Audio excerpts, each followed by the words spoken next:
Please be seated.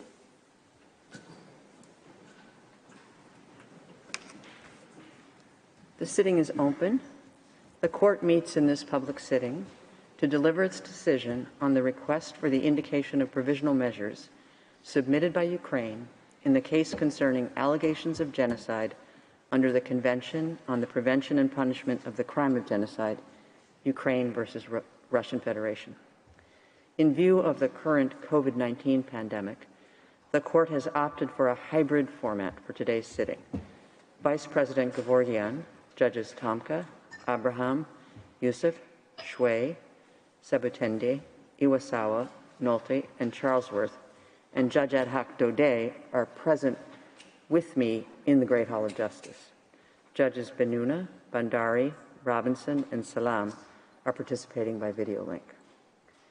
I recall that on 26 February 2022, Ukraine filed in the registry of the court an application instituting proceedings against the Russian Federation concerning, I quote, a dispute relating to the interpretation, application, and fulfillment of the 1948 Convention on the Prevention and Punishment of the Crime of Genocide, end of quote, which I shall refer to as the Genocide Convention or the Convention.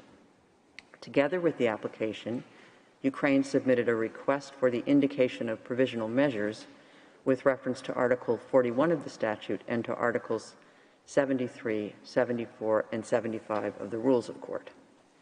I further recall that by a letter dated 5 March 2022, the ambassador of the Russian Federation to the Kingdom of the Netherlands indicated that his government had decided not to participate in the oral proceedings on the request for the indication of provisional measures. However, under cover of a letter dated 7 March 2022, he communicated to the court a document setting out, I quote, the position of the Russian Federation regarding the lack of jurisdiction of the court in the case, end of quotation. In accordance with our usual practice, I shall not read out the introductory paragraphs of the order, which set out the procedural history of the case. I shall also omit or summarize some other paragraphs. I shall accordingly begin the reading of the order at paragraph 17. The context in which the present case comes before the court is well known. On 24 February 2022, the President of the Russian Federation, Mr. Vladimir Putin, declared that he had decided to conduct an, I quote, special military operation, end of quote, against Ukraine. Since then, there has been intense fighting on Ukrainian territory, which has claimed many lives, has caused extensive displacement, and has resulted in widespread damage. The court is acutely aware of the extent of the human tragedy that is taking place in Ukraine and is deeply concerned about the continuing loss of life and human suffering. The court is profoundly concerned about the use of force by the Russian Federation in Ukraine, which raises very serious issues of international law. The court is mindful of the purposes and principles of the United Nations Charter and of its own responsibilities in the maintenance of international peace and security, as well as the peaceful settlement of disputes under the Charter and the statute of the court. It deems it necessary to emphasize that all states must act in conformity with their obligations under the United Nations Charter and other rules of international law, including international humanitarian law. The ongoing conflict between the parties has been addressed in the framework of several international institutions. The General Assembly of the United Nations adopted a resolution referring to many aspects of the conflict on 2 March 2022. The present case before the court, however, is limited in scope, as Ukraine has instituted these proceedings only under the Genocide Convention. The court wishes to express its regret at the decision taken by the Russian Federation not to participate in the oral proceedings on the request for indication of provisional measures. The non-appearance of a party has a negative impact on the sound administration of justice, as it deprives the court of assistance that a party could have provided to it. Nevertheless, the court must proceed in the discharge of its judicial function at any phase of the case. Though formally absent from the proceedings, non-appearing parties sometimes submit to the court letters and documents in ways and by means not contemplated by its rules. It is valuable for the court to know the views of both parties in whatever form those views may have been expressed.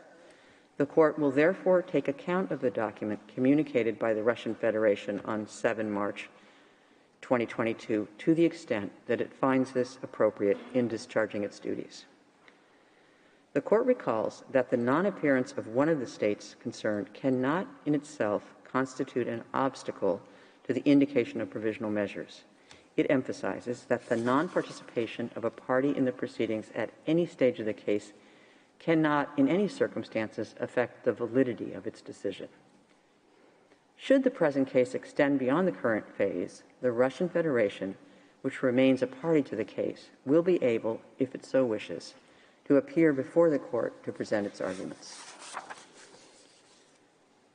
The court may indicate provisional measures only if the provisions relied on by the applicant appear prima facie to afford a basis on which its jurisdiction could be founded, but it need not satisfy itself in a definitive manner that it has jurisdiction as regards the merits of the case. In the present case, Ukraine seeks to found the jurisdiction of the court on Article 36, Paragraph 1 of the Statute of the Court, and on Article 9 of the Genocide Convention. The court must therefore first determine whether those provisions prima facie confer upon it jurisdiction to rule on the merits of the case, enabling it, if the other necessary conditions are fulfilled, to indicate provisional measures.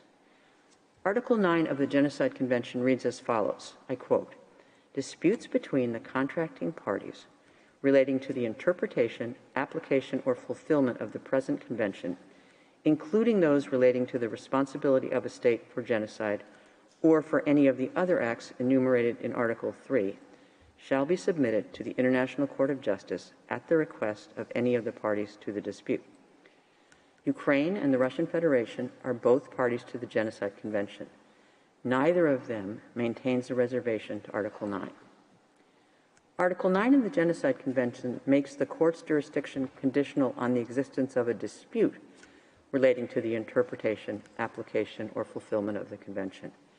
According to the established case law of the court, a dispute is a disagreement on a point of law or fact, a conflict of legal views or interests between parties. In order for a dispute to exist, it must be shown that the claim of one party is positively opposed by the other. The two sides must hold clearly opposite views concerning the question of the performance or non-performance of certain international obligations. To determine whether a dispute exists in a present case, the court cannot limit itself to noting that one of the parties maintains that the convention applies while the other denies it. Since Ukraine has invoked as the basis of the court's jurisdiction the compromissory clause in an international convention, the court must ascertain at the present stage of the proceedings whether it appears that the acts complained of by the applicant are capable of falling within the scope of that convention, ration materiae. Ukraine contends that a dispute exists between it and the Russian Federation relating to the interpretation, application, or fulfillment of the Genocide Convention.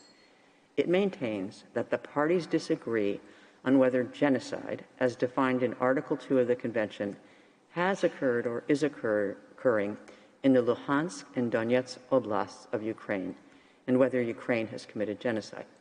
It further argues that the dispute concerns the question whether, as a consequence of the Russian Federation's unilateral assertion that genocide is occurring, the Russian Federation has a lawful basis to take military action in and against Ukraine to prevent and punish genocide, pursuant to Article 1 of the Genocide Convention. The Russian Federation, for its part, states that, in reality, its, I quote, special military operation, end of quote, on the territory of Ukraine is based on Article 51 of the United Nations Charter, and that the Convention cannot provide a legal basis for a military operation which is beyond the scope of the Convention. The Russian Federation therefore concludes that Ukraine's application and request manifestly fall beyond the scope of the Convention and thus the jurisdiction of the court. It asks the court to remove the case from its list. The court recalls that for the purpose of deciding whether there was a dispute between the parties at the time of the filing of the application, it takes into account in particular any statements or documents exchanged between the parties, as well as any exchanges made in multilateral settings. In so doing, it pays special attention to the author of the statement or document, their intended or actual addressee, and their content. The existence of a dispute is a matter for objective determination by the court. It's a matter of substance and not a question of form or procedure. The court observes that since 2014, various state organs and senior representatives of the Russian Federation have referred in official statements to the commission of acts of genocide by Ukraine in the Luhansk and Donetsk regions. The court observes, in particular, that the Investigative Committee of the Russian Federation, an official state organ, has, since 2014, instituted criminal proceedings against high-ranking Ukrainian officials regarding the alleged commission of acts of genocide against the Russian-speaking population living in the above-mentioned regions. I quote, in violation of the 1948 Convention on the Prevention and Punishment of the Crime of Genocide, end of quote. The court recalls that in an address made on 21 February 2022, the president of the Russian Federation, Mr. Vladimir Putin, described the situation in Donbass as, I quote, horror and genocide, which almost 4 million people are facing, end of quotation. By a letter dated 24 February 2022, the permanent representative of the Russian Federation to the United Nations requested the Secretary General to circulate as a document of the Security Council the, I quote, text of the address of President of the Russian Federation, Vladimir Putin, to the citizens of Russia, informing them of the measures taken in accordance with Article 51 of the Charter of the United Nations in exercise of the right of self-defense, end of quotation. In his address, pronounced on 24 February 2022, the President of the Russian Federation explained that he had decided, I quote, in accordance with Article 51, Chapter 7 of the Charter of the United Nations, to conduct a special military operation with the approval of the Federation Council of Russia and pursuant to treaties of friendship and mutual assistance with the Donetsk People's Republic and the Lugansk People's Republic, end of quotation.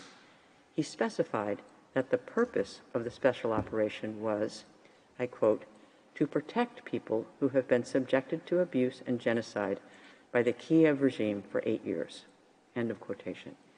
He stated that the Russian Federation had to stop a genocide against millions of people and that it would seek the prosecution of those who had committed numerous bloody crimes against civilians, including citizens of the Russian Federation.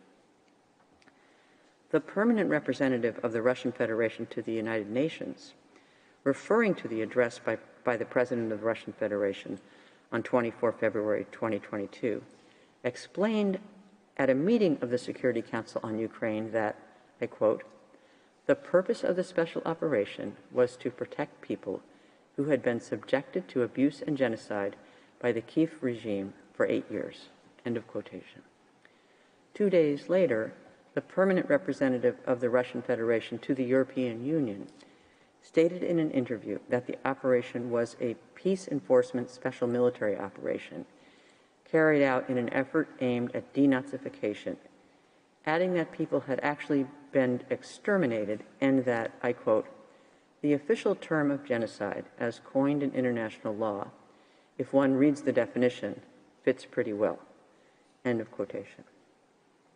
In response to the Russian Federation's allegations and its military actions, the Ministry of Foreign Affairs of Ukraine issued a statement on 26 February 2022, stating that Ukraine, I quote, strongly denies Russia's allegations of genocide and disputes any attempt to use such manipulative allegations as an excuse for Russia's unlawful aggression, end of quotation. At the present stage of these proceedings, the court is not required to ascertain whether any violations of obligations under the Genocide Convention have occurred in the context of the present dispute. Such a finding could be made by the court only at the stage of the examination of the merits of the present case. At this stage, the court's task is to establish whether the acts complained of by Ukraine appear to be capable of falling within the provisions of the Genocide Convention. The court recalls that while it is not necessary for a state to refer expressly to a specific treaty in its exchanges with the other state to enable it later to invoke the compromissory clause of that instrument to institute proceedings before the court, the exchanges must refer to the subject matter of the treaty with sufficient clarity to enable the state against which a claim is made to ascertain that there is or may be a dispute with regard to that subject matter. The court considers that in the present proceedings, the evidence in the case file demonstrates prima facie that statements made by the parties referred to the subject matter of the Genocide Convention in a sufficiently clear way to allow Ukraine to invoke the compromissory clause in this instrument as a basis for the court's jurisdiction. The statements made by the state organs and senior officials of the parties indicate a divergence of views as to whether certain acts allegedly committed by Ukraine in the Luhansk and Donetsk regions amount to genocide in violation of its obligations under the Genocide Convention, as well as whether the use of force by the Russian Federation for the stated purpose of preventing and punishing alleged genocide is a measure that can be taken in fulfillment of the obligation to prevent and punish genocide contained in Article 1 of the Convention. In the court's view, the acts complained of by the applicant appear to be capable of falling within the provisions of the Genocide Convention. The court recalls the Russian Federation's assertion that its, quote, special military operation, end of quote, is based on Article 51 of the United Nations Charter and customary international law. The court observes in this respect that certain acts or omissions may give rise to a dispute that falls within the ambit of more than one treaty. This assertion of the Russian Federation does not therefore preclude a prima facie finding by the court that the dispute presented by the application relates to the interpretation, application, or fulfillment of the Genocide Convention. The court finds, therefore, that the above-mentioned elements are sufficient at this stage to establish prima facie the existence of a dispute between the parties relating to the interpretation, application, or fulfillment of the Genocide Convention. In light of the foregoing, the court concludes that prima facie it has jurisdiction pursuant to Article 9 of the Genocide Convention to entertain the case. Given the above conclusion, the court considers that it cannot accede to the Russian Federation's request that the case be removed from the general list for manifest lack of jurisdiction. The power of the court to indicate provisional measures under Article 41 of the statute has as its object the preservation of the respective rights claimed by the parties in a case, pending its decision on the merits. It follows that the court must be concerned to preserve by such measures the rights which may subsequently be adjudged by it to belong to either party. Therefore, the court may exercise this power only if it is satisfied that the rights asserted by the party requesting such measures are at least plausible. At this stage of the proceedings, however, the court is not called upon to determine definitively whether the rights which Ukraine seeks to protect exist. It need only determine whether the rights claimed by Ukraine on the merits and for which it is seeking protection are plausible. Moreover, a link must exist between the rights whose protection is sought and the provisional measures being requested. In the present proceedings, Ukraine argues that it seeks provisional measures to protect its rights, I quote, not to be subject to a false claim of genocide and not to be subjected to another state's military operations on its territory based on a brazen abuse of Article 1 of the Genocide Convention, end of quotation. Ukraine contends that it has a right to demand good faith performance of obligations under the Genocide Convention by the Russian Federation in accordance with the object and purpose of the Convention. It states that the Russian Federation has abused and misused the rights and duties stipulated in the Convention, and that the, quote, special military operation, close quote, of the respondent is an aggression undertaken under the guise of the duty to prevent and punish genocide, enshrined in Articles 1 and 4 of the Convention, and that it frustrates the object and purpose of the Convention. The Court observes that, in accordance with Article 1 of the Convention, all parties thereto have undertaken to prevent and to punish the crime of genocide. Article 1 does not specify the kinds of measures that a contracting party may take to fulfill this obligation. However, the contracting parties must implement this obligation in good faith, taking into account other parts of the Convention, in particular Articles 8 and 9, as well as its preamble. Pursuant to Article 8 of the Convention, a contracting party that considers that genocide is taking place in the territory of another contracting party may call upon the competent organs of the United Nations to take such action under the Charter of the United Nations as they consider appropriate for the prevention and suppression of acts of genocide or of any of the other acts enumerated in Article 3. In addition, pursuant to Article 9, such a contracting party may submit to the Court a dispute relating to the interpretation, application, or fulfillment of the Convention. A contracting party may resort to other means of fulfilling its obligation to prevent and punish genocide that it believes to have been committed by another contracting party, such as bilateral engagements or exchanges within a regional organization. However, the Court emphasizes that in discharging its duty to prevent genocide, every state may only act within the limits permitted by international law, as was stated in a previous case brought under the Convention. The acts undertaken by the contracting parties to prevent and punish genocide must be in conformity with the spirit and aims of the United Nations, as set out in Article 1 of the United Nations Charter. The Court can only take a decision on an applicant's claims if the case proceeds to the merits. At the present stage of the proceedings, it suffices to observe that the Court is not in the possession of evidence substantiating the allegation of the Russian Federation that genocide has been committed on Ukrainian territory. Moreover, it is doubtful that the Convention, in light of its object and purpose, authorizes a contracting party's unilateral use of force in the territory of another state for the purpose of preventing or punishing an alleged genocide. Under these circumstances, the Court considers that Ukraine has a plausible right not to be subjected to military operations by the Russian Federation for the purpose of preventing and punishing an alleged genocide in the territory of Ukraine.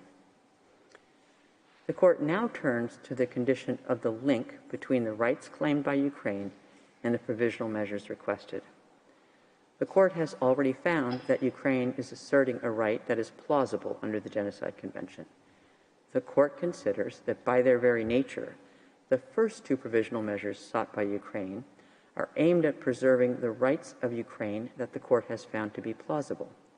As to the third and fourth provisional measures requested by Ukraine, the question of their link with that plausible right does not arise, insofar as such measures would be directed at preventing any action which may aggravate or extend the existing dispute or render it more difficult to resolve, and at providing information on the compliance with any specific provisional measure indicated by the Court. The Court concludes, therefore, that a link exists between the right of Ukraine that the Court has found to be plausible and the requested provisional measures. The Court, pursuant to Article 41 of its statute, has the power to indicate provisional measures when irreparable prejudice could be caused to rights which are the subject of judicial proceedings, or when the alleged disregard of such rights may entail irreparable consequences. However, the power of the Court to indicate provisional measures will be exercised only if there is urgency, in the sense that there is a real and imminent risk that irreparable prejudice will be caused to the rights claimed before the Court gives its final decision. The condition of urgency is met when the acts susceptible of causing irreparable prejudice can occur at any moment before the Court makes a final decision in the case.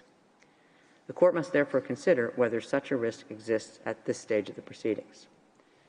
The Court is not called upon, for the purpose of its decision on the request for indication of provisional measures, to establish the existence of breaches of obligations under the Genocide Convention, but to determine whether the circumstances require the indication of provisional measures for the protection of the right found to be plausible.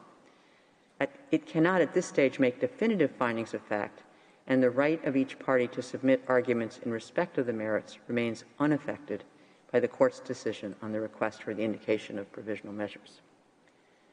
Having previously determined that Ukraine can plausibly assert a right under the Genocide Convention, and that there is a link between this right and the provisional measures requested, the Court now considers whether irreparable prejudice could be caused to this right and whether there is urgency, in the sense that there is a real and imminent risk that irreparable prejudice will be caused to this right before the Court gives its final decision.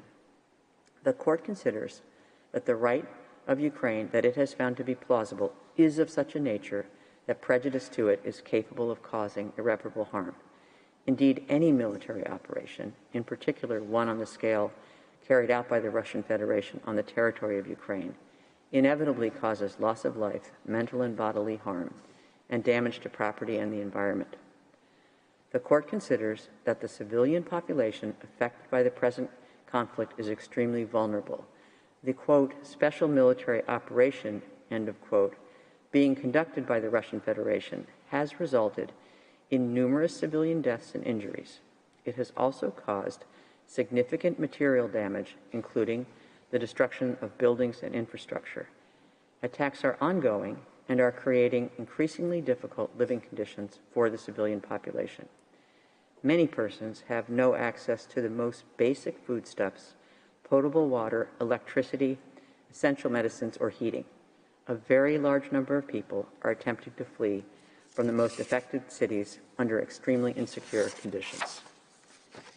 In this regard, the Court takes note of the 2 March 2022 resolution of the General Assembly of the United Nations, which inter alia, I quote, expresses grave concern at the reports of attacks on civilian facilities such as residences, schools, and hospitals, and of civilian casualties, including women, older persons, persons with disabilities, and children, recognizes that the military operations of the Russian Federation inside the sovereign territory of Ukraine are on a scale that the international community has not seen in Europe in decades, and that urgent action is needed to save this generation from the scourge of war, condemns the decision of the Russian Federation to increase the readiness of its forces, and expresses grave concern at the deteriorating humanitarian situation in and around Ukraine, with an increasing number of internally displaced persons and refugees in need of humanitarian assistance. End of quotation. In light of these circumstances, the Court concludes that the disregard of the right deemed plausible by the Court could cause irreparable prejudice to this right, and that there is urgency in the sense that there is a real and imminent risk that such prejudice will be caused before the Court makes a final decision in this case. The Court concludes, on the basis of all of the above considerations, that the conditions required by its statute for it to indicate provisional measures are met. It is therefore necessary, pending its final decision, for the Court to indicate certain measures in order to protect the right of Ukraine that the Court has found to be plausible. The Court recalls that it has the power under its statute, when a request for provisional measures has been made, to indicate measures that are in whole or in part other than those requested.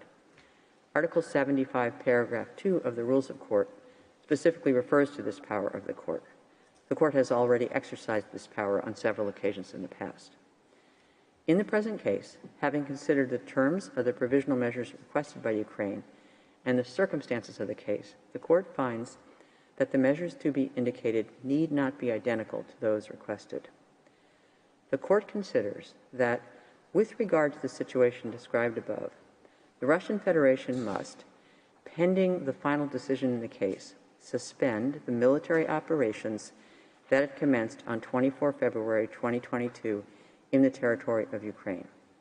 In addition, recalling the statement of the permanent representative of the Russian Federation to the United Nations that the, I quote, Donetsk People's Republic and the Lugansk People's Republic, end of quotation, had turned to the Russian Federation with a request to grant military support, the Court considers that the Russian Federation must also ensure that any military or irregular armed units which may be directed or supported by it, as well as any organizations and persons which may be subject to its control and direction, take no steps in furtherance of those military operations.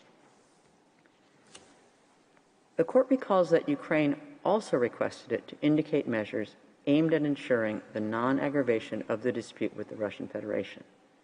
When it indicates provisional measures for the purpose of preserving specific rights, the court may also indicate provisional measures with a view to preventing the aggravation or extension of the dispute if it considers that those circumstances so require. In the present case, having considered all the circumstances, in addition to the specific measures it has decided to order, the court deems it necessary to indicate an additional measure directed at both parties and aimed at ensuring the non-aggravation of the dispute. The court further recalls that Ukraine requested it to indicate a provisional measure directing the Russian Federation to provide a report to the court on measures taken to implement the court's order on provisional measures 1 week after such order, and then on a regular basis to be fixed by the court. In the circumstances of the present case, however, the court declines to indicate such a measure. The court reaffirms that its orders on provisional measures under Article 41 of the statute have binding effect, and thus create international legal obligations for any party to whom the provisional measures are addressed. The court further reaffirms that the decision given in the present proceedings in no way prejudices the question of the jurisdiction of the court to deal with the merits of the case or any questions relating to the admissibility of the application or to the merits themselves. It leaves unaffected the right of the governments of Ukraine and of the Russian Federation to submit arguments in respect of those questions. For these reasons, the court indicates the following provisional measures. By 13 votes to 2, the Russian Federation shall immediately suspend the military operations that it commenced on 24 February 2022 in the territory of Ukraine. In favor, President Donahue, Judges Tomka, Abraham, Benuna, Yusuf, Sebutinde, Bandari, Robinson, Salam, Iwasawa, Nolte, Charlesworth, Judge Ad hoc Dode. Against, Vice President Gevorgian, Judge Shui. By 13 votes to 2, the Russian Federation shall ensure that any military or irregular armed units which may be directed or supported by it, as well as any organizations and persons which may be subject to its control or direction, take no steps in furtherance of the military operations referred to in point 1 above.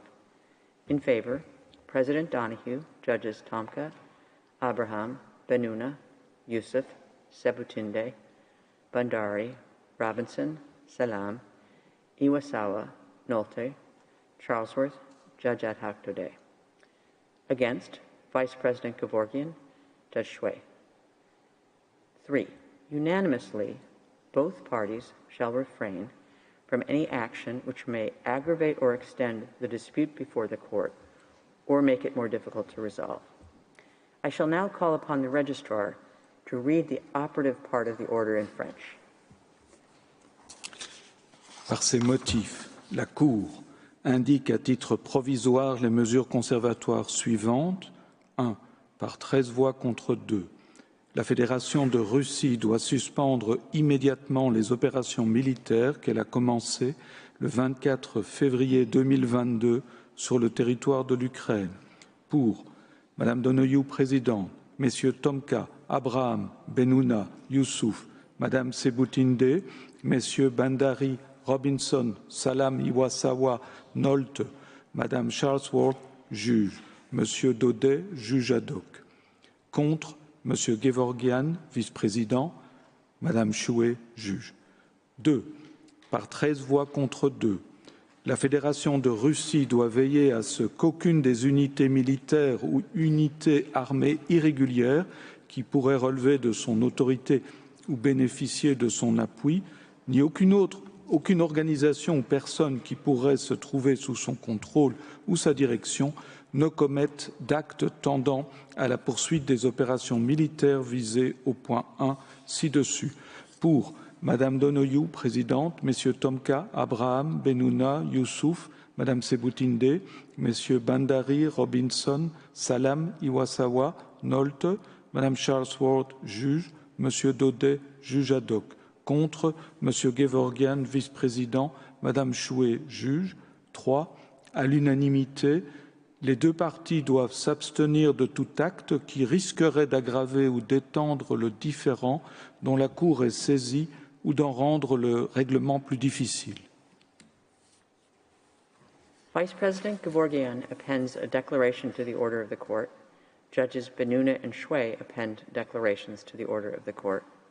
Judge Robinson appends a separate opinion to the order of the court. Judge Nolte appends a declaration to the order of the court. Judge Ad hoc Daudet appends a declaration to the order of the court. The text of the order is available from today in typescript. It will be available shortly on the court's website. The printed text will be available in due course. As the court has no further business before it today, I declare the sitting closed.